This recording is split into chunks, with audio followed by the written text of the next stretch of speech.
Wow, once again, 3D politics right here every Monday at approximately 7 p.m. You just never know. Hey, technical It's difficulties. an exciting world we live in. Tom McKay, your amazing, impervious host with David Van and David Oldham. We've got a lot to talk about, and it's not what you expect. Everybody else, of course, is talking about everything else, but we're going to talk a little bit about the legislature is back again finding money. We've got a civil rights update at some point. We're going to talk about opportunities that can come about from this changing lifestyle that we have, as clearly we're using social distancing, as you can tell. The medical alerts, of course, we'll be talking about the Cordoba virus and the athletic events and such that have been canceled. I suggested earlier this week a citywide party where the first 249 were going to get in free. But, see, I think that's a good idea. I mean, actually, yeah. I am sickened by all the closures and things like that. I like that. Sickened. Everybody's a comedian. You know? But before we get, into the thickness of the show, what's going on, for the week? Anything good? Anything happening for you? I could not buy paper towels this week.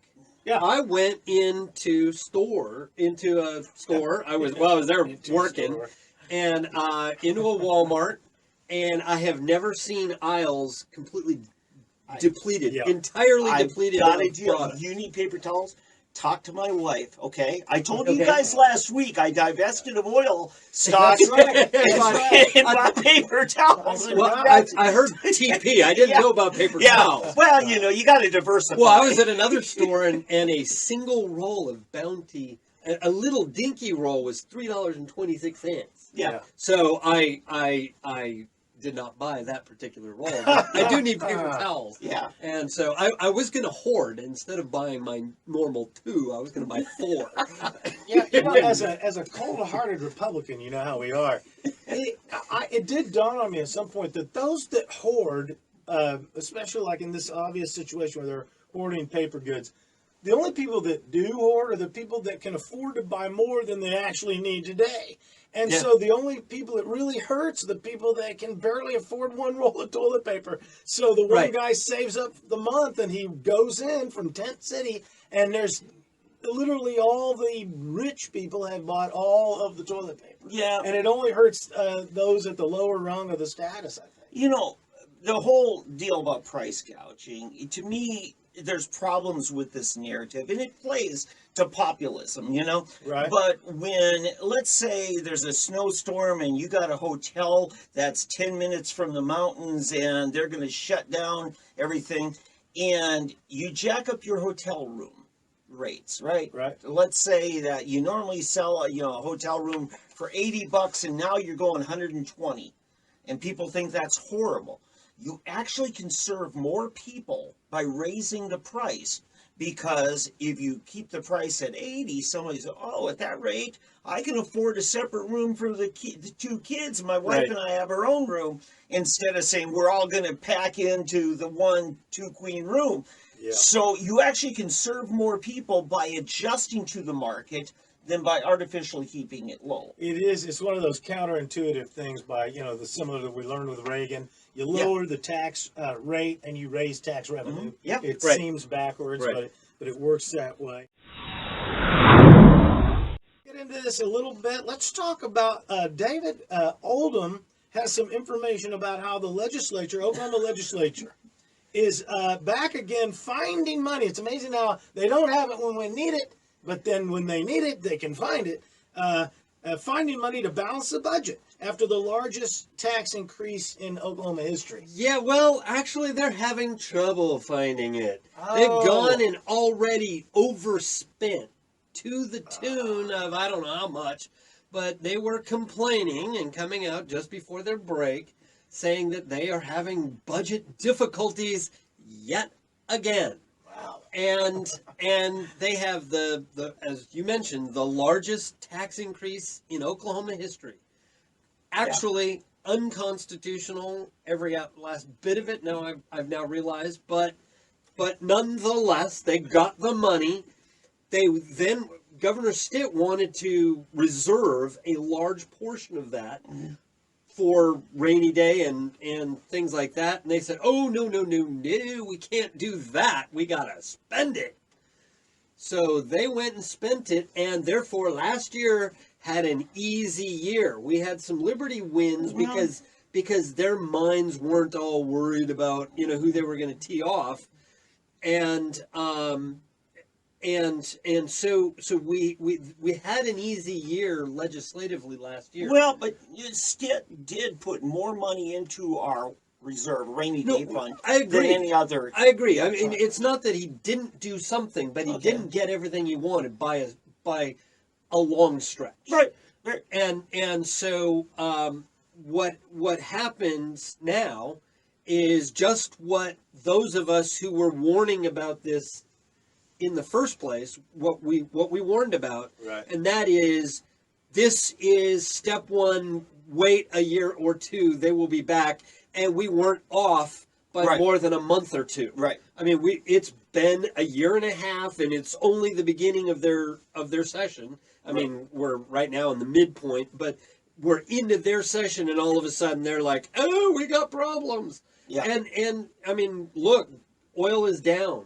And they are taxing oil producers to the point that oil producers now may not want to produce until the price comes up again. Right. And partly to bring the price up. And now the Saudis are playing their hand and keeping the prices low so that we won't produce and this, that, and the other thing, and we'll go back to using them.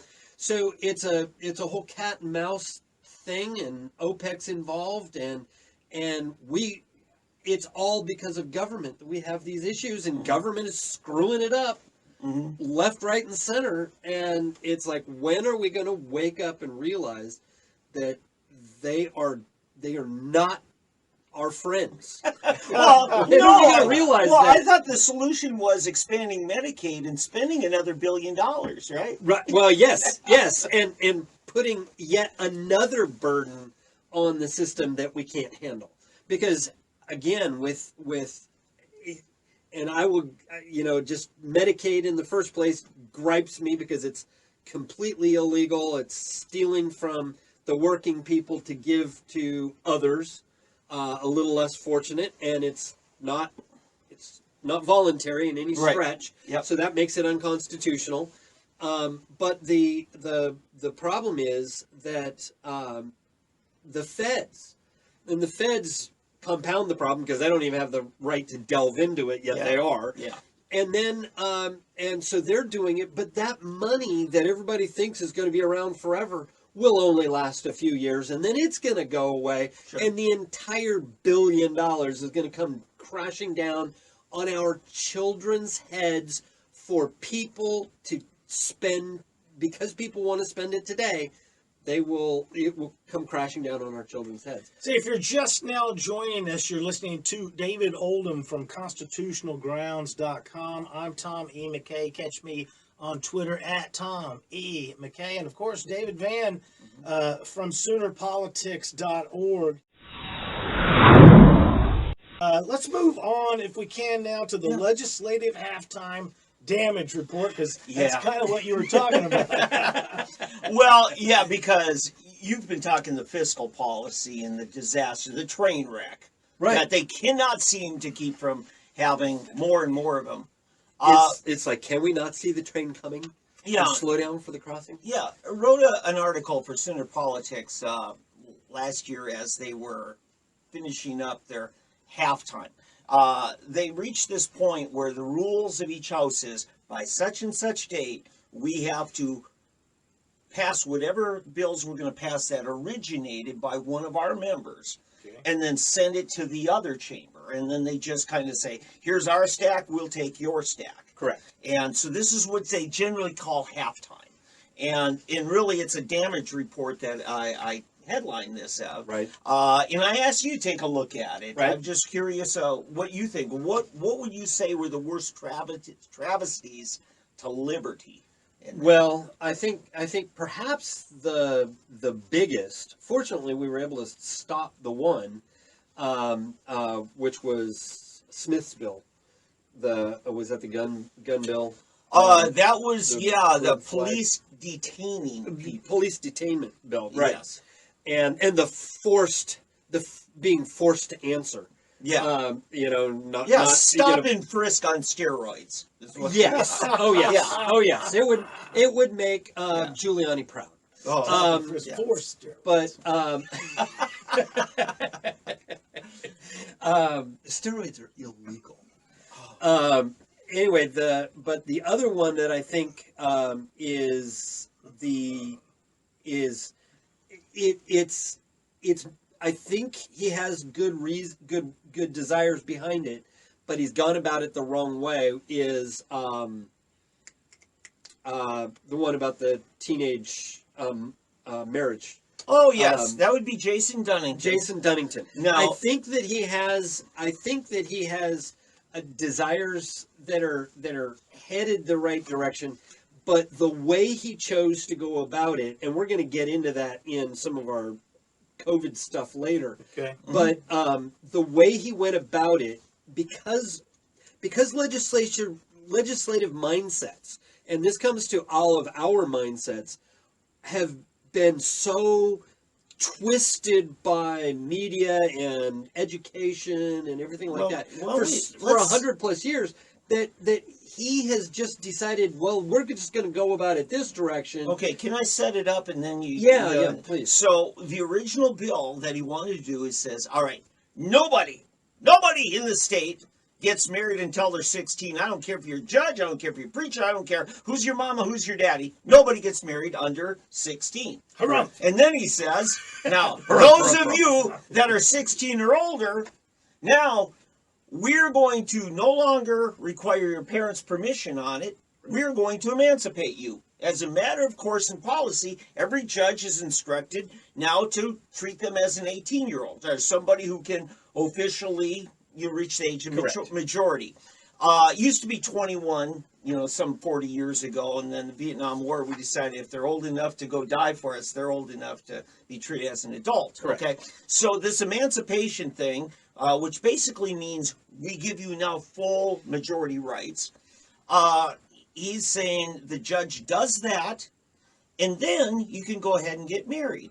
And listen, I've been a rebellious youth, believe it or not, once in my life. I really was. And I come from a family of rebellious youth. My parents had 9 of us, and my God, they had their heads full. All in rebellion. Yeah. But their hair always looked good. Yeah. But here's the thing. A couple of my siblings just moved out. No. One of them at age, I think she had just turned 16. And, my parents at any time could have said, hey, we're going to call the police. They're going to drag your butt home, right? Oh, right. And either you live here or you're in the juvie. Right. So here's what happens. And this is what I'm getting to Dunnington's unintended consequences. A kid doesn't want to follow the rules of mom and dad. Hey, I'll just go tell a judge I want to get married. He'll emancipate me, and then I'll change my mind in the marriage, but I'll keep my emancipation. I mean, Right. This is called the do Jeffrey Epstein law. Is that what this is? Where a 16-year-old girl suddenly can have sex with an older man? Yeah. Is that how it works? Well, the idea is that the unintended consequences that David pointed out, which I hadn't even considered. You're not deviant like me. No, actually, my mind did not even go there. But no, I mean that's a great point. Yeah. And the question is, what are we putting artificial lines, out there anyway? Because that's really a familial issue. It is not governmental. Right. Exactly. Now, you and I mobilized on this. We reached out to Right. different groups, and Right. that because Dunnington actually failed in his original floor vote. Correct. He got basically all the leadership of the Republicans in the House to vote for it, but the rank and file Republicans defeated it. Correct. About 55 votes out of the 101 Right. said no. Now, right before they said roll's about to close, the speaker and a few others switched their votes to no when they had been yes all along. So Dunnington, I got word from state representative. I don't have his permission. I'm sorry. No. To say who it was, but he says, "Get ready, it's coming again." Right. And so I contacted you. Right. And Dunnington went around. He says, "Okay, how about if I take that emancipation part out, because the social conservatives did a masterful job of uncovering that weakness." In his bill, Sean Roberts, Jim Olson, Kevin West. I mean, there were just so many. David Hardin, Tommy Hardin. There were just so many good, solid social conservatives. Right. Mark LePac, and they basically, took away his narrative. It was a de-pancification of the emancipation. In Dunnington, according to my friend Everett Piper, Dunnington's a former youth minister. Now, so he says, okay, let's say, mom and dad still have that authority to give permission. In fact, it's still required. Mom and dad have to approve of it. But not before 16. Right. He still says Still not no. before 16. Right. And Dunnington said, before the final vote, which it did pass, got close to 70 votes, I think.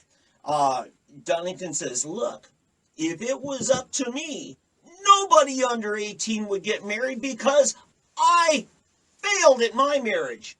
Right. Think about that. He's judging your virtue based on his lack of character. Right. Right. But see, and character, that might be strong. I mean, his lack of ability to do what he's Yeah, hey, listen, I know there's a lot of reasons. I don't know why could his fall marriage fell apart. apart. None of us do. But the point is that I know also of numerous marriages that started very early in life. Sure. And went all the way through and never quit. Sure. So it really comes down to the individuals, and are the individuals going to work and make the marriage work, or are they gonna not? Oh yeah. The problem is getting government and the force of government involved, because oftentimes when people don't have Papa government to take care of them in the aftermath, or to force their will on the other, then you end up being able to work things out. I got to defend those of us who robbed the cradle, and I'm one of them. Yeah, it's competitive, man. The good ones go fast. What is going on? That's right. Here? I couldn't believe it. Especially when you live in a small town. It's like oh, now let's see. Wow. But yeah, it's one of those things where it's a little bit of a bigotry, a snobbery towards people who maybe have a different cultural lifestyle. Well, and this comes down to the very precept which undergirds our Constitution and all of our rights, and that is that we're all created equal, with certain unalienable rights. Yeah. Marriage is a right that no one else can infringe. And the problem is that all these marriage laws and the making them illegal infringes our rights to marry. Yeah. The entire point of marriage licensure originally was to keep interracial marriages from ever happening. That's true. It was to say you cannot marry without our permission, and our bureaucratic permission will only come to races being similar, and if you're different, you don't get the permission. Just let me add a little balance as a good parent. I'll say no. And what are we? I think I've made my point. I mean, no 16-year-old daughter of mine is gonna marry a 24-year-old dude unless they've been hooking up for at least over a year, and when they go to an R-rated movie, he signs as her guardian. I mean, that shows a little bit of commitment to the relationship. Yeah, I will say this. That's a little weird. Well, I went over my head, so you're letting your 14-year-old shack up with a 24-year-old. That's a little weird for a year. Well, Tom recovers. I demand a commitment from the old man that's trying to sleep with a 16-year-old. I want to say this culturally. I do not know. I'm a Bible school graduate. None of the theologians that I've read about the anthropology of the Holy Land of the time of Christ says anything different other than it's likely that Mary was probably at max 15. Well, And Joseph was likely well into his 20s, if not maybe 30. Oh my gosh. Oh, These well, are- there's no way to know that. That's- But No, and they're going back to anthropological records and we stuff. have plenty. I mean, if you want to go to the Bible, there's plenty of Bible that shows that people married very early and very old, and it ran the gamut. And you know what? None of it matters. No, None of it matters. keep in mind, this is just point one of my context, Okay. and there are plenty of other cultures. And there's nothing in Scripture that says it's a sin. It's one of those cultural things. Like I've often said, 90 years ago on this state, marijuana was fully legal, but liquor was a federal crime. Cultures and societies make judgments on what is appropriate and inappropriate that's totally outside of a scriptural basis. Well, absolutely. I mean, there's nothing in scriptural Scripture that forbids cousins from marrying, but yet it's mostly illegal in the United See my States. cousin? And again, where? That'll forbid you. Hey, for just tuning in, you are listening to the most amazing show on Facebook Live on Mondays. It's amazing. Don't believe it, just ask him. Tries to keep up with the host. Tom McKay, right here, your fantastic host, 3D Politics. Got David Van, David Oldham, right here on 3D Politics. We're going to talk about the giant virus in the room, called the Cordoba virus, because we're eventually going to talk about it. I also just as a note, yes, I am not a doctor, but I did stay at Holiday Inn Express. So, well, I am. For those who remember the commercial. You remember, of course, the buy one get one HD1 buy one get one free. H1N1? H1N1 buy one get one. Right. That was, and then there was the swine flu, which I thought was just another advertising campaign by Chick-fil-A to force people to eat chicken.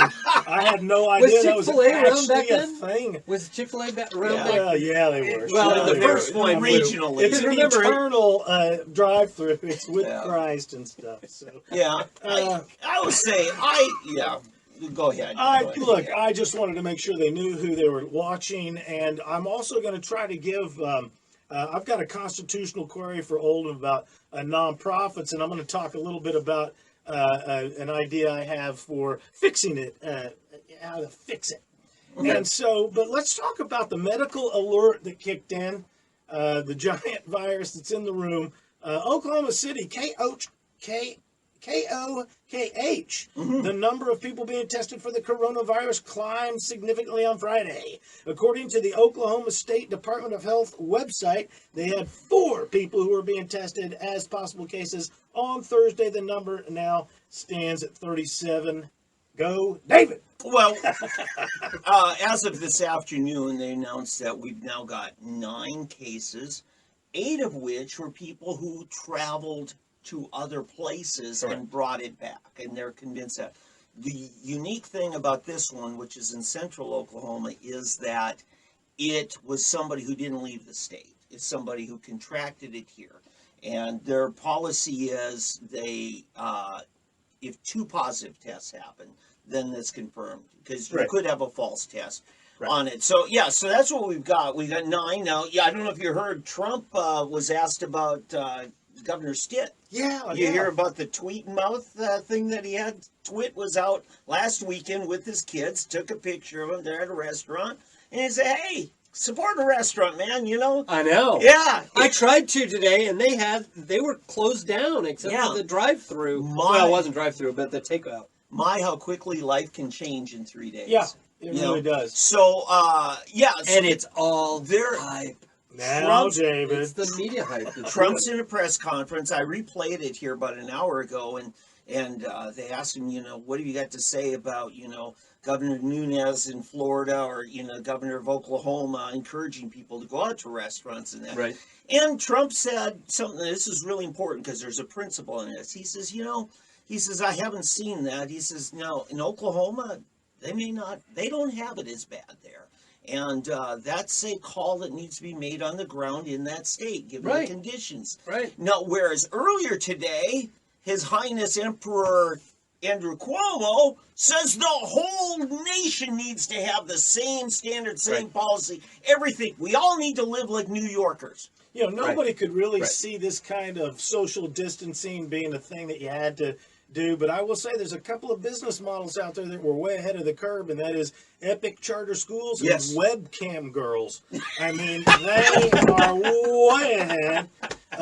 Not missing a cha-ching, cha-ching like that. But look at Epic Charter schools saving the day for the education department had to call a little meeting to talk about how they're going to not have school. And so look how Epic Charter is perfectly built in to fix the problem, and how the state always needs parents. We need your help to save us again. So I love how they hate the parents and Epic when things are going well. Try to restrict. Yeah, we need to have a second mid-year adjustment just for the virtual charter schools now, because they are taking in a whole bunch more people who don't want their kids going back to school after spring break, but they want their kids to have a good education. Right. So this is setting it perfectly for all the virtual charter schools. Epic just happens to be the biggest one. Right. And so when students transfer out and transfer in, right now Epic will take those kids, although they get no funding whatsoever. Right. You know, if those kids come in after the end of October, Epic has to teach them for no money. Oh. Right. So moving from the Fed and the governor to a local thing, because ultimately, so here is, I got to call Cassie McClung out. She's from the Frontier, right? She's trying to do a gotcha routine on Governor Stitt. Yeah. Oh, it appears Governor Stitt deleted his tweet when he was out there freely associating. Sure. Eek, he's freely associating. I don't know why the Frontier, Cassie McClung, has to have this gotcha attitude. Well, I mean, what is it that he's supposed to do? Hunker down and be afraid, or what is the deal? Well, this comes into the hysterical populism that we have going on. And now, when I say that the coronavirus is hype, what I mean is that the media is hyping it to, I think, an overhype. Yeah. There is good information to be had, but I watched a video on YouTube. The guy was very matter of fact about it, but it was pure hysteria. And just imagine what it could be if everybody was infected. And it's like, yeah, not going to happen. Not going to, not everybody's going to come down with the disease and things like that. They didn't do it in the Spanish flu. They didn't do it in any of the other outbreaks that we've had. They didn't do it in the Black Plague even. And so the thing is that that they take it to the ridiculous. They make it sound as though it's reasonable, and they get people all hyped up who are any range in between, and then they start screaming for dictatorial rule from government on the rest of us, like you mentioned Cuomo. Yeah. And you don't have any governor, Republican or Democrat, who is calling them out and saying, no, you can't do that. Every individual has, their rights to liberty, and we can't be just declaring this thing and driving them into some camp or whatever. I was watching Sunday News, and the governors of Ohio and Illinois were on one of the talk shows. Yep. And the governor of Illinois was saying, "Oh, we have to be careful because if we're going to demand force everybody into a month or two long isolation or into camps or whatever, that the economic impact we have to be careful of that." And so it's like, they have no qualms, and the Republican governor of Ohio had no qualms about issuing Yeah. these edicts and Yeah, that and bothered me. going there, I- and they're using China and the crackdown in China as the benchmark. Oh, this is where we're all headed. Everybody's going to have to do this. And then they point to European countries of going there.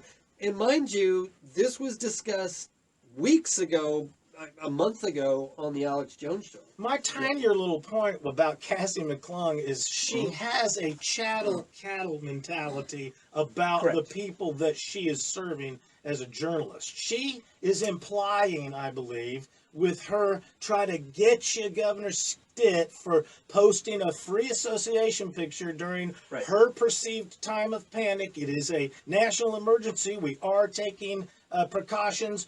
We are not on lockdown to where we can't go out to eat. It is true, but she wants to transfer the panic. But her point is that she, I believe, is inferring by her gotcha tweet against the governor that the people of Oklahoma are so stupid that they will just follow whatever the governor does. And in fact, she encourages through her journalism to her readers to not follow what the governor does. Yes. Okay, And so yeah. it's ridiculous that she suggests that on one hand people will do whatever the governor does, follow like lemmings. At the same time, she will argue the opposite of that point when she chooses to be. She's totally flip-flopping, and I find that in a lot of the media. Nobody's picked up the mantle of Frosty Troy, the far left journalism guy Yeah. from back in the 80s and 90s. Yeah, yes, he does.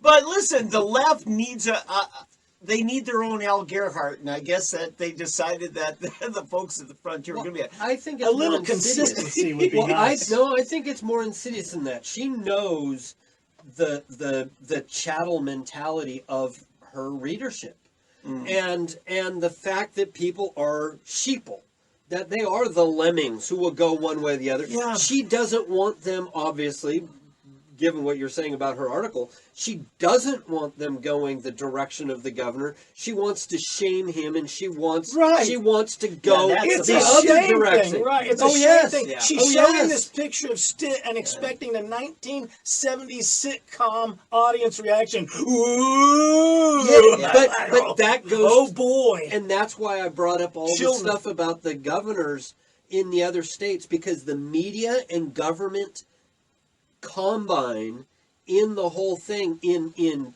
driving the hysteria is what our Surgeon General said will cause more damage and injury than the epidemic ever will. Okay, let me say this. At times, the frontier has done some fantastic stuff. You Yes. remember a few months Yes, ago, I agree. they uncovered the guy who died down at Atoka in the jail. Yes. They locked Yes. him up as being drunk. He Yes. was dying of a severe flu, and he ended up dying in the jail, in the drunk.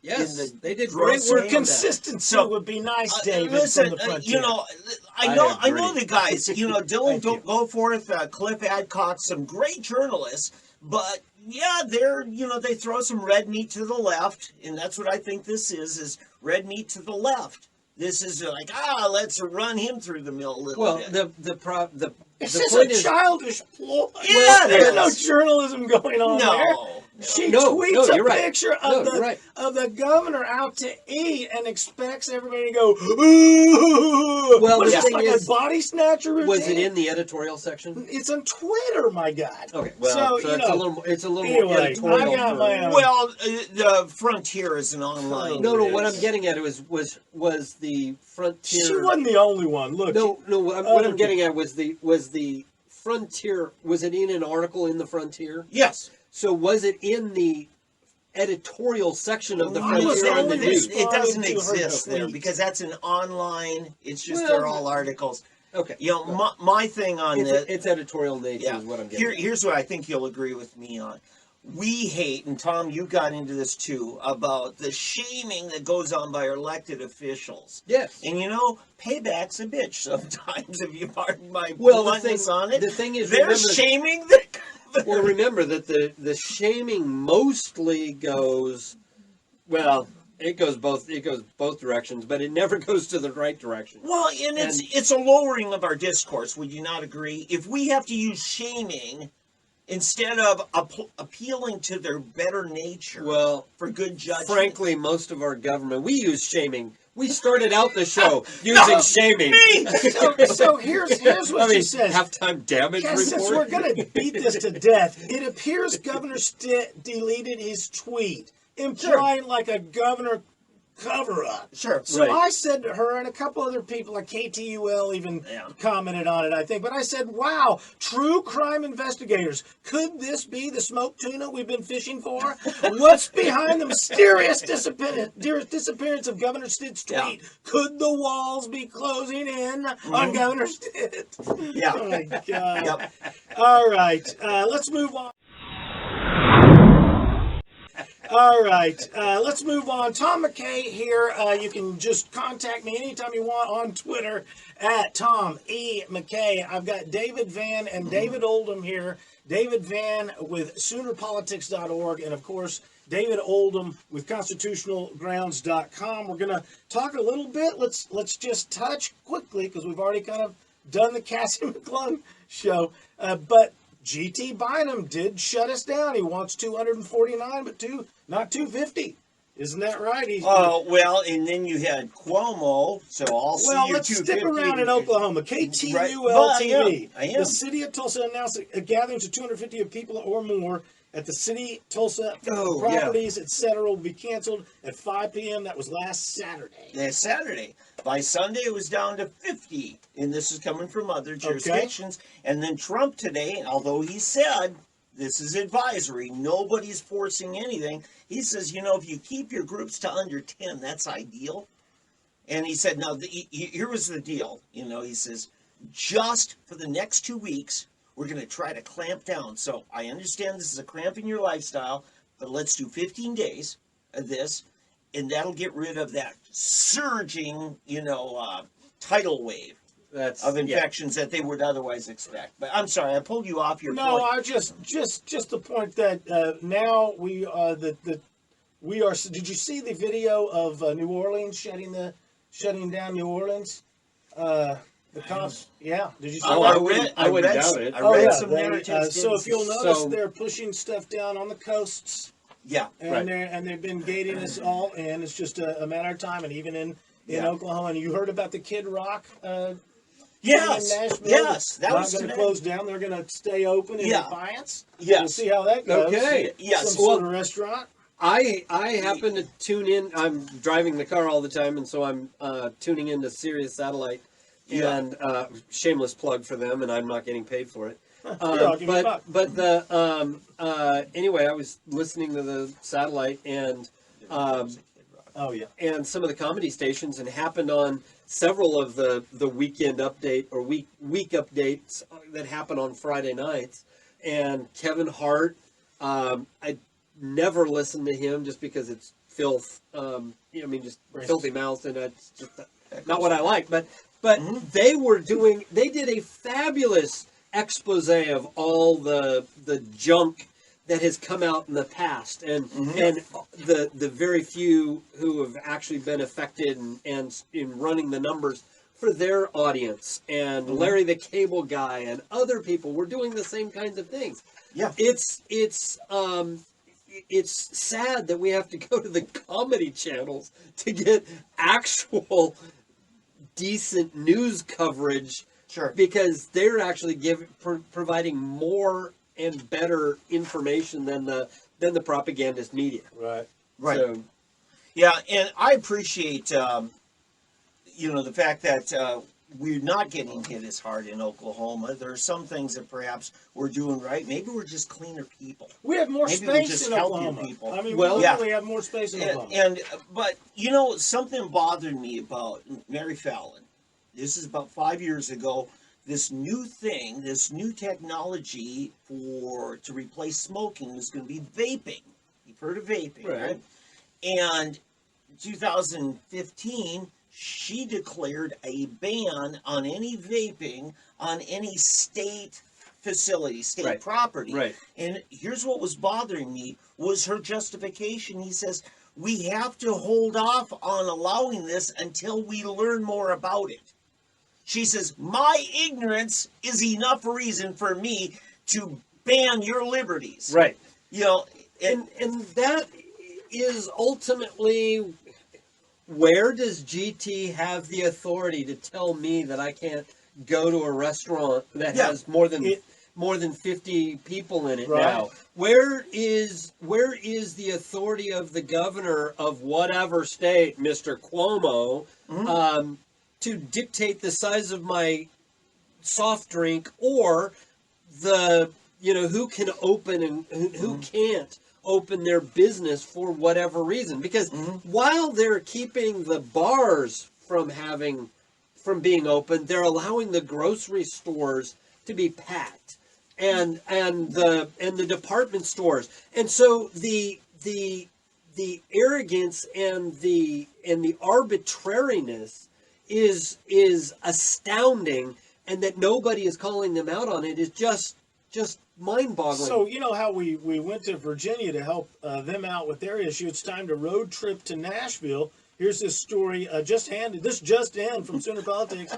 Kid rocks big ass honky tonk rock and roll steakhouse says it's unconstitutional for a mayor to selectively impose closures in certain parts of one city. Amen. So I mean, it's literally going to take businessmen that have their lives at stake to stand up against. Yeah, I'd almost go to Nashville to have a steak with Kid Rock. Yeah, literally. No, I mean that would be a worthwhile trip. Yeah, and I have to say, that article we just put up today, Sooner Politics, it's entitled, "I like the old March Madness better than the new."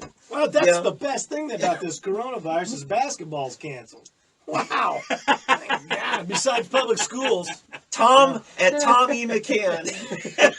Spell it any way you want. That's right. But, I wrote a good article. It really comes down to this. I think, Oldham, you'll appreciate this. It's like, look. It was a good article. I will. Let's focus on what should I be doing, not what should the other guy be doing. Right. Because here's the thing. I'll tell you guys, I was a hermit since Thursday. I stayed home. Really? Not because anybody told me to, but now, Biden, you tell me to, and I'm going out. And I might. Because he's rebellious. I might go to the gathering place and lick the handle up the slide.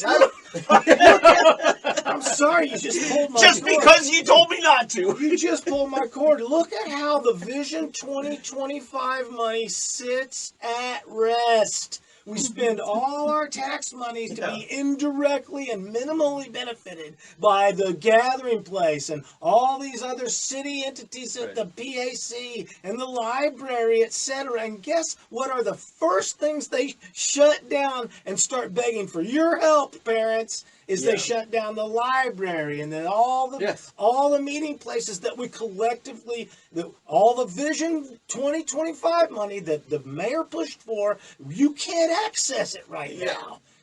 Even though, you're going to continue to pay for it. Well, and look at this tax rate that's going to take a hit. All the sales taxes that are not rolling in right now. Yep.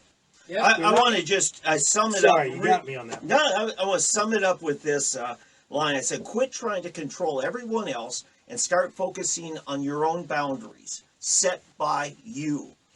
Don't make the problems worse for others, but don't try to be their mother, their tyrant, or their God. It's time we grant ourselves and our government a relief of the responsibilities to make decisions for us. You may see folks doing things that you would not advise, but perhaps you can wait until your opinion is asked for before you start shaming others. Bingo. Just like the parenting thing. There's a lot of things that some parents do that I wouldn't do, and there's a lot of things I do parenting that other parents wouldn't do. Oh, right. So I was a much better parent before I had kids. How many times he's going to use it? And remember that hysterics doesn't care about what doesn't care about you, just wants what they want. And so the point is that as long as the selfish mentality remains, and my being out in public is not about being selfish. Actually, I have to be in public in order to help the whole thing continue, because my job is to fix things at places that everybody uses, and so things fall apart if you don't have the repairmen and things like that. And then all of a sudden, what do you do once everything's in disrepair? Yeah. So there's a necessity to be out and about. When I'm out and about and I'm Sure. on the road, I have to have access to a restaurant to be able to get some food to keep going. I have to have a motel, perhaps, if I'm traveling. Sure.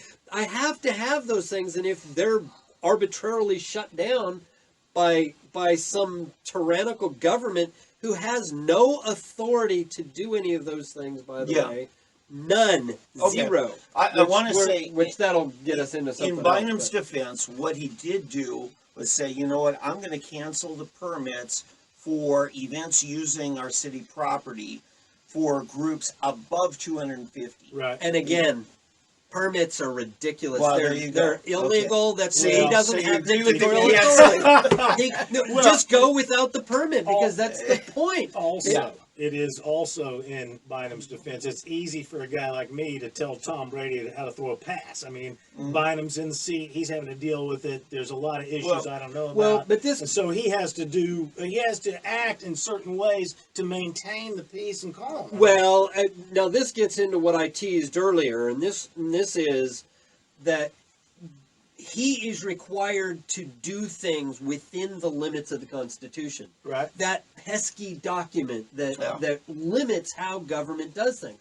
The problem with a Dunnington in his bill, a Bynum in his bill, a Cuomo, the governor of Ohio, or whatever, is they are lazy and they don't think about the Constitution and how they can accomplish the same thing, but within their constitutional limits. Yeah, right. And the thing is that can they accomplish the same thing without being dictatorial? Yep. Yes, but we all know that petulant parent who just goes, "I told you," and just starts screaming and then wants to backhand the kid, right? Rather than properly parent, direct the child, and bring the child along, and that's what we've got in government across the board, across the nation, and in our public mindset. That's just everybody goes to hysterics and starts wanting to scream and throw the backhand. One more time, 3D Politics every Monday night around 7 p.m. Tom McKay, your host. David Van, David Oldham. I want to talk about Oklahoma road trips as an answer to cabin fever, and limited travel and freedom of movement. And I also want to get into the nonprofit concepts. I want to touch on a little bit. Anything else we're going to talk about? No, that's it. Besides that, well, let's talk about the Oklahoma road trip. Sooner Politics had a great article about things you can do right here at home that take you to the great outdoors away from people. Yeah, and you know what? I reached out yesterday to our Lieutenant Governor, Matt Pinnell, and on a Sunday afternoon, he texted me back, and he really appreciated the story, because here's the thing. You may have wanted to go to March Madness or the state basketball tournaments, or had all these plans, and maybe you wanted to go to Florida for spring break. All that stuff canceled. I've got a great deal for you. It's called travelok.com, and this is run by the State Department of Tourism, and that's kind of what comes with the job when you're Lieutenant Governor. And Matt Pinnell is marketer and pitchman par excellence. He's really good at that. He's a marketing major from just over here at Oral Roberts University. And, the idea is you want to do something healthy. You want to breathe some fresh air. You want to get away from people. Oh, my goodness. Tulsa, Oklahoma, I don't care where you're at, whether it's down in Robbers Cave or Alabaster Caverns, or going up to Black Mesa, or the Wichita Mountains, or Robbers Cave, or Turner Falls, or Dripping Springs. There are just so many places. Go down to the Arbuckle Reserve. You can go, or go fishing. Do something to get outside, get healthy, get some sunlight, fresh air. It's probably one of the healthiest things if you don't trust a restaurant or someplace, just do it in groups of 10 or less. It's called a picnic basket. A picnic basket. So so I wrote that up, and Matt says, problem now is He says Oklahoma is having a growing international tourism now.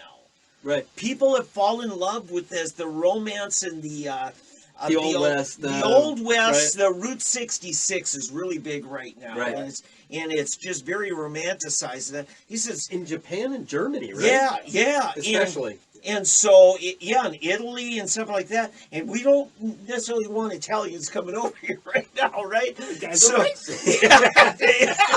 So, anyway, he's saying, look, and most of the people that are benefiting from this is mom and pop's businesses. Yeah, right. That, and so the little restaurants or, the guys or the roadside attractions, is whether it's a blue whale or whatever it is, the round barn or any of these wonderful little things that are classic Americana and classic Oklahoma. Right. And Matt says, man, he says, if we could get an influx of our own people just getting out and doing something healthy, that's going to more than make up for that international tourism that we're suffering.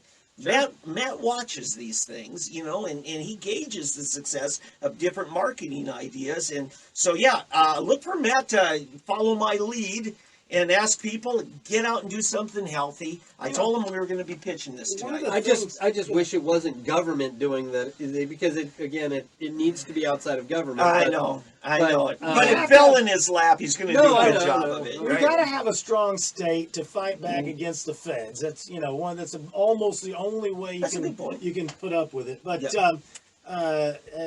there's always been a dispute between the bicycle riding groups and the car driving groups about how to lay out the city, etc. So the people that come from New York and these different and urban settings, they are used to these places that are built to walk about. Yeah. They're made to live in areas where it's not designed to drive. It's designed to get on your bike and go. That's as far as you're going to go, or you're going to walk there. And that's the way they design and model the city. When you get out further west and you get a little south in like Oklahoma, because we have so much space, we build it so that you drive from here. Yeah. You don't ride your bike. Correct. Now, everybody's like, and the bicycle groups are like, hey, my God, you're wasting so much time, and you're burning too much fossil fuel. And all that space we have, look at the value of it in this Cordova virus problem that we have, where it's a great opportunity made by you and Matt Pinnell to take the opportunity to go to all these places here that we have in Oklahoma. Instead of getting on an airplane and having to go that far, we have a lot of stuff to look at. There's a giant spring, and there's also the Golden Driller. I had been here for 12 years before I started actually doing these trips. And, my boys were little and stuff. We get in the car, we went to Turner Falls, and whoa, this actually exists, And so there were now it's just like every chance I get, whether it's taking the Talamina Drive in the middle of October in the fall foliage, or the summer going to Dripping Springs, or, there's so many good things. The Kiamichi Wilderness, you could just go get lost out there. And I tell you, I'm telling you guys, there is no part of the state, in my opinion, more beautiful than the Winding Staircase, Kiamichi country, down in what we call Little Dixie. Economically, they're hurting. They don't have big industry in there, but they've got beautiful country there. I want to go hog hunting down there. RV parks ought to be hopping and rental of stuff. And here's the thing: you got space. When you get in your car, you're not in a terminal of an airport. Well, we have a mild winter going on. Yes. We don't know what the spring is going to bring, but we've got a mild winter going on. So it's perfect time. I mean, the weather is beautiful to get out and do this sort of thing. April and May are the best times to go camping. Yeah. Best times to go. Well, and if you've got and right now they're talking about keeping the kids out of school. Yeah. They're in the middle of spring break. I think most schools are at the moment. Yeah. And so make plans. Get out. Get out in the middle of the week. I'll say, with as little a priority as our public schools now put on history and culture, and that they just don't do that. And that, I'm telling you, you got your kids out for a week, go hit up the museums. Even if you can't leave the city you live in, I'm sure you're going to find, just in your county, Oklahoma, we're amazingly blessed. When I lived in Canoga Park, right outside of L.A., you would have to drive 2 hours to find something that you would call, like, away. You got to get away from something. And I'm just saying, to me, as a homeschool dad, I consider that just as valid going to museums as opening up the math or reading or science textbook. Right. Well, yeah. Oh, I learned so much on my travels with my folks. Yeah. And the only reason you had to drive, it took you 2 hours from Canoga Park Driving the wrong way. was traffic. Yeah. Because the mountains are right there. You got where was it? What Way name out of it? there. No, the you got the mountains to your north. Yeah. You have the beach to your You can go to the your beach west. and You such, have but it's people, at the beach. oh yeah. So I'm just I saying see what you're we're saying. blessed. You don't have to go. You have to drive too far in too much traffic to get away from the masses around here. Right. It's pretty nice. Oh, did you hear this afternoon? There were 5 earthquakes in the Carolinas. It was on the front page. I heard about The that. biggest one was a 2.4. And I said, Oh. that sounds like a slow day in Oklahoma drilling. As bad as my palsy. Well, Yeah. it makes me wonder: are they doing something out there that's causing it? Yeah. Are they doing their What the you know? frack? Hey, we're gonna got one more thing to get out of here yes. before we chat it up, and I want to touch on this. I bet I do more on this next time as well. Okay. But this has to do with nonprofits. The reason I got spun off on this is this egregious attack that OEA has against Epic. I'm becoming an Epic charter schools sycophant or apologist just because of the unruly attack from the OEA NEA. Yeah. And so they use this pejorative term, because Epic Charter Schools is a for-profit. It's for-profit. Okay, so they act like nonprofit is a great idea and somehow honorable. So I've dug in a little bit to the history, the real popular concept of this idea of nonprofit. It was Andrew Carnegie. The Gospel of Wealth was the name of the book. He suggested, this was circa 1901-ish, and he suggested that millionaires spend their money on pools and libraries and schools and stuff. And with this surplus of wealth, he would say, and we should buy libraries, because if you give a library to a community, they'll maintain it. Oh, that's the first little problem with the Gospel of Wealth from 1901-ish, is that the idea was if you give the community a library, they won't burn it down from the second floor like they do in Tulsa, okay? So first thing is the people don't take care of what the millionaires give them. That's the first problem. The second problem is he continued to say we'll buy swimming pools, etc., with this surplus wealth. Now, you'll recall from your economic history that in circa 1901 to about 1920 was called prosperity was going on. And there was a thing that he was talking about called surplus wealth. Well, fast forward to today, and each taxpayer owes about $400,000. This is from a John Malden story, Wednesday, 22nd, 2017. Okay, the actual cost. I have a small child. She's in 6th grade, and she owes over $70,000 just for being a citizen of the United States, because we don't have what they were talking about from the Gospel of Wealth, Andrew Carnegie. It's called surplus wealth. We don't have wealth. Right. Now, this leads me to the constitutional query that Tommy McKay has. Welcome to Tommy McKay's constitutional query. The nonprofit organizations, what they do is they get a tax break to pay people to write grants to get more free money. They use a thing called double line billing, where they calculate the impact. Instead of calculating profit loss, they say, we spent so much money on administration, and the other line is, we spent so much money on fundraising. Yeah. So No, they always balance expense against expense. They get a tax write-off suggesting that we have surplus money. Every single citizen should be paying their full tax burden until we get. Here's your answer to those who are looking for solutions instead of just yammering and opinions. We need to knock it off with anybody getting a nonprofit, except for those that are constitutionally bound, like the churches. But all your nonprofits need to no more get the tax break until we are out of debt. Okay, now, I want to clarify. He's not suicidal. If he should show up dead, He did not mention the There's Clinton. no reason to make a threat, David. Well, you didn't say Clinton Foundation, but you're getting awfully close to making some powerful You're people a dangerous nervous. man, David. Yeah, like he has the power by himself to end all nonprofits. Like people think I have for Social Security or but here's the Medicaid. thing: everything you're talking about, the sham. Hello, Clinton Foundation. Well, there's that. Stay philosophical. let's- Look, it's a philosophical, ridiculous Well, irony. let's unpack this a little bit, because let's understand before in 1901, charity was charity. Yeah. Okay, there was no government charity, or it was minimal at best. Yeah. Okay, and very minimal. Mm-hmm. Tax rates were extremely low.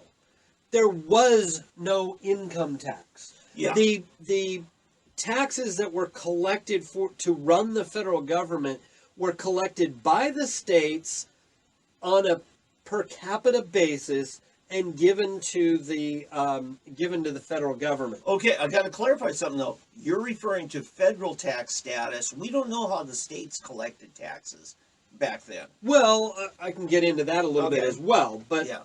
but because he's talking about a federal entity, nonprofits and federal taxes, okay, and then we also have to deal with the states, and we're going to get to that in a minute. But really, everything changed in 1913 with the passage of the 16th Amendment. Yep. Okay. Now, and then later in 17 with the passage of the 17th Amendment. Yep. The problem was that with that change was a diabolical move by the Andrew Carnegies, Rockefellers, and others to off-put the responsibility for caring for communities from themselves to the middle class. Right. Yep. Okay, and it was actually a scheme that started out by saying we're only taxing the top 1%. Yep. I've never heard that before. Never heard that before.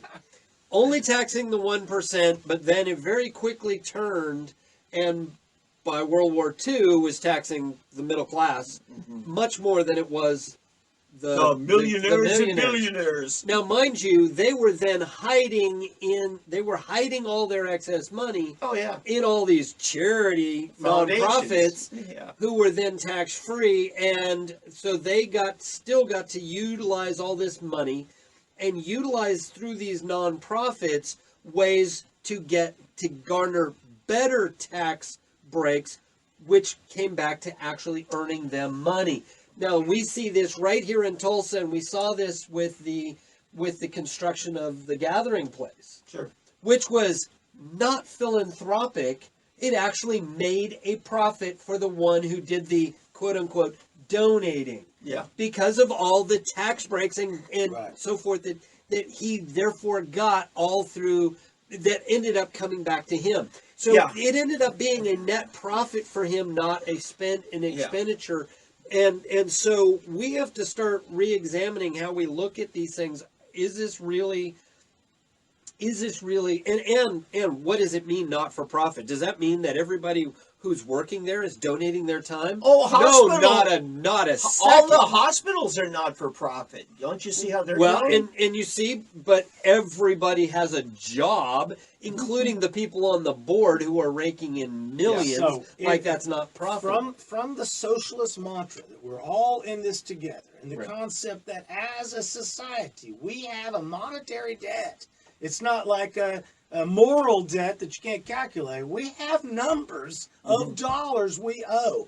Every single citizen owes it. Now, now, Okay. because we are so desperate, here's the important point from this article. The debt Congress has run up on our behalf is $62,000 per citizen, but the rest, $56,000 per citizen in debt, we've taken on ourselves. So businesses and people are also extending the debt. My point is to stay out of the weeds of judging whether one person has good intent or another person has good intent. The idea of a nonprofit or a not-for-profit business is unethical at a time when we are $28 billion in debt. Tom, well, when we are in debt, I'd like every to respond. citizen needs to Okay. be working to create profit. The other part of this sheltering wealth that happens is in trusts. It's now become standard fare for an elder person before they're going to have to go to a nursing home is they will put their home and other assets in a trust. Correct. And as long as 5 years go by before they have to get government assistance, then that home stays in the family in a family trust. Now, I'm not going to mention your name. You know who I'm talking about, but it's something I'm very familiar with. right. You know, and so this is just another thing where people hide wealth in trusts as well as the and it's not about hiding, guys. Yeah, because it's not the motive I'm worried about. mind you, Tom, you almost sound like you have bought into the socialist tyrannical mantra yourself. No, saying that Because we I owe used it. I cleverly used their argument against them. Well, It's on round No, one. the point is that these debts have been illegally racked up. Sure it is. Okay, now mind you, the vast majority of our debt is for social welfare programs, the socialism that we have going on in America right now, all of which is illegal. So the debt itself is illegal, and anybody contributing to it has no right to expect a return on that quote unquote investment. No right, Okay. none, because we didn't have there's no one in government, no group of people making a vote on behalf of the rest has the right to take upon an illegal debt Now, and force everyone else to pay for it. Now, your plan, I mean, you're not really suggesting a plan, but what you're suggesting is a wholesale categorical denial of what people are doing now. Oh, Which yeah. sounds to Oh me, yeah, which Oh, yeah. sounds to He me admits it. which sounds to me like every other socialist plan I've ever heard, where it will only work if everybody starts doing it at the same time. Because what I'm suggesting is that we have a hemorrhage of dollars, and whether you're right or wrong about everything being illegal, what I'm saying is that's where your hemorrhage is. Your spending is your hemorrhage, not your Is- collection. Is and more important, spending other people's money. Yes. so yes. every person that collects a tax break, every non-profit or not-for-profit organization that gets a break on their tax because of that IRS standing is stealing money from everybody else. No. And Yeah. well, no, Because that's they're- not true. No, because keeping your own money, the problem is the system itself that's been set up. Because we all are to be all are to have the equal protection of the laws, but we don't, because they have set up loopholes and things so certain people get certain protections and other people don't. Besides the That's the church, there problem. is no non-profit listed in the Constitution, right?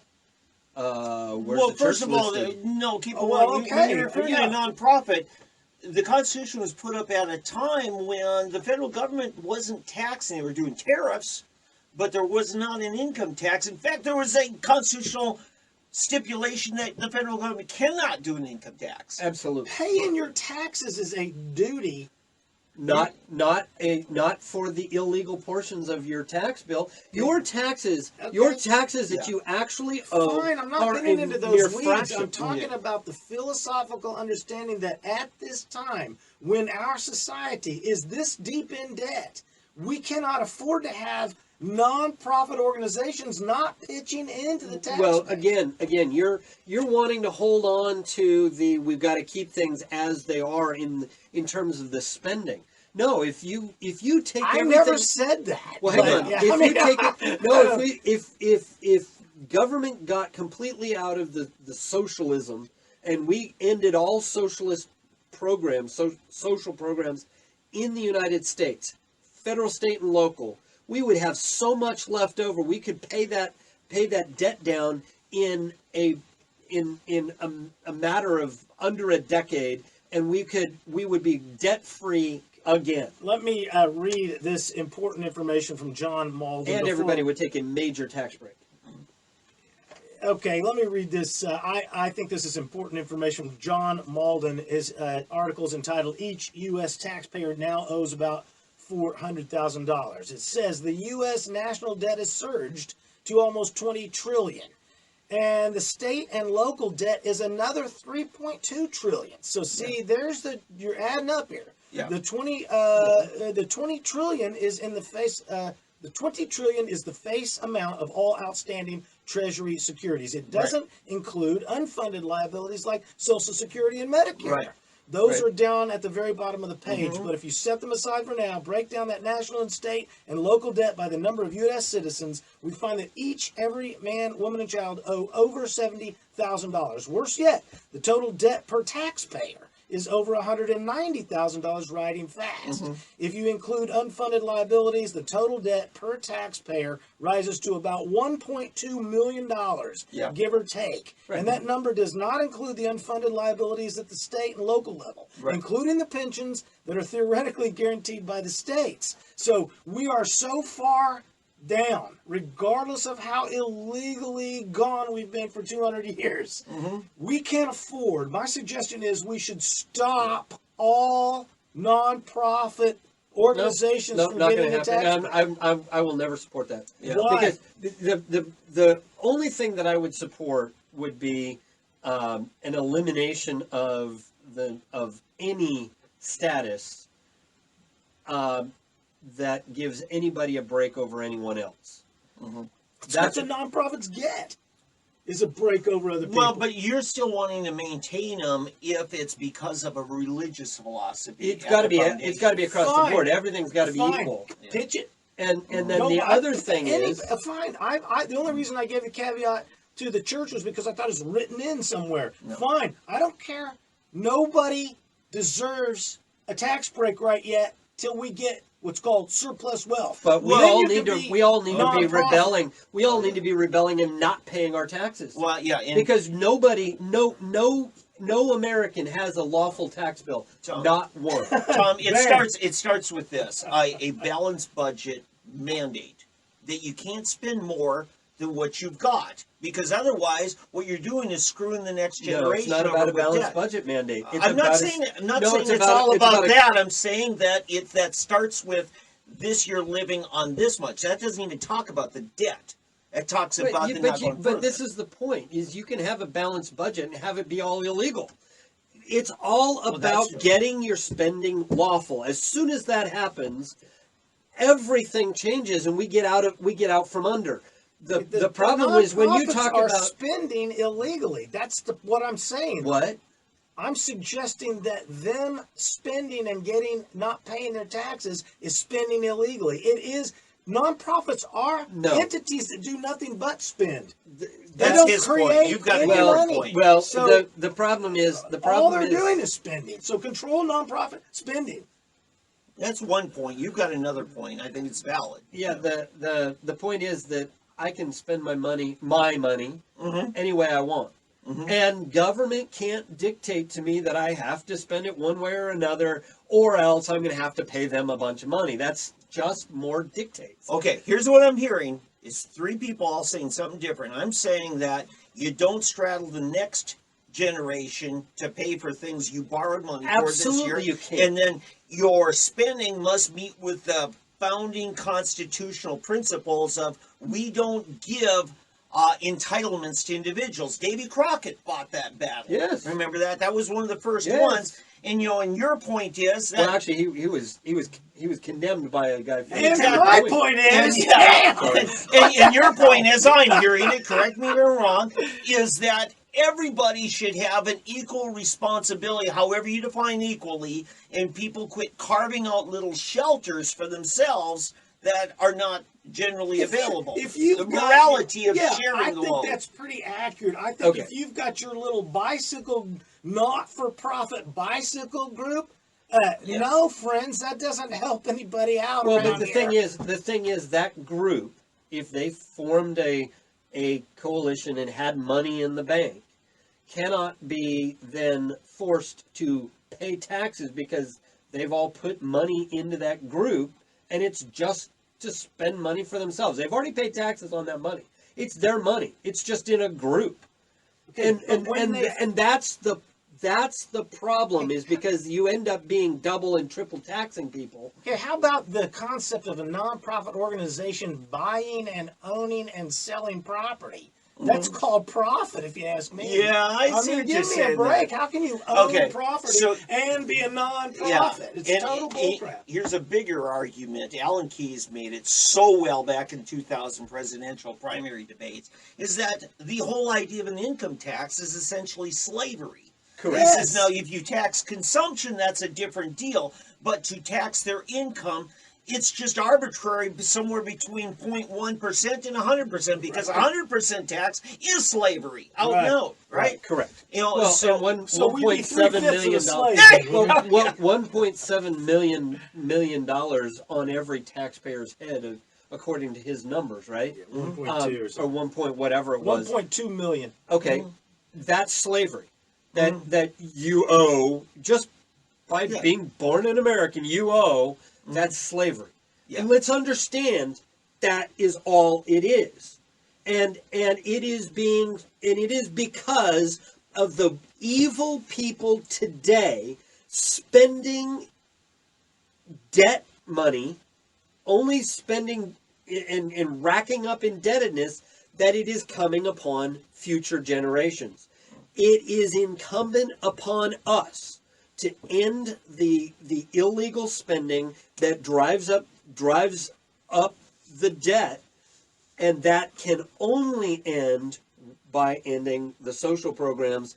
Quite frankly, we've got to end a lot of the military stuff that we do, but it's primarily the social programs. basically the Ron Paul platform plank in 2016. I mean, in a nutshell. He laid it forth, yes. Yeah, because he's saying that, defense is one The thing if you're truly Constitution- defending us, but when you got bases all over the world, they can hardly call that defending our borders. And that would be a political decision that we have to make, Yeah. but we cannot be then running the world as policemen, as basically running the world, being emperor of the globe, and then putting that on the backs of our children.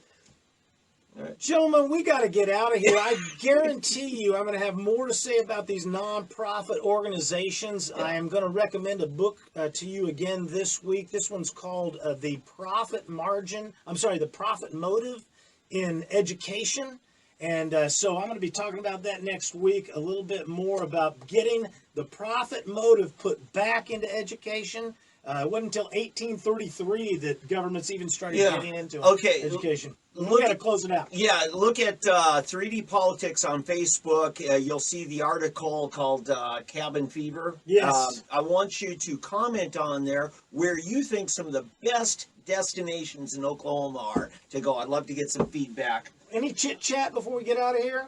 I think I've said it all. What about your fantasy caucus and cards? How are they doing? 'Cause I got a question about that. Well, the cards we're going to wait and reprint this We'll go next again? one coming up. The Freedom Index is coming up here. All right, at the end of the so to session. get out of here, I got a And- question about the caucus. Yeah, the fantasylawmakers.com. We got more and more people joining our beta testing, and we're giving some hints. I know Oldham's been pretty outspoken about what's going to be on that index, you know. I want to see some sort of how you damage one of your players should be when they do that thing you were talking about. If one of these legislatures holds out a yes vote and then switches at the last second, that needs to count against them in there. I know it. If it's the Ray bill.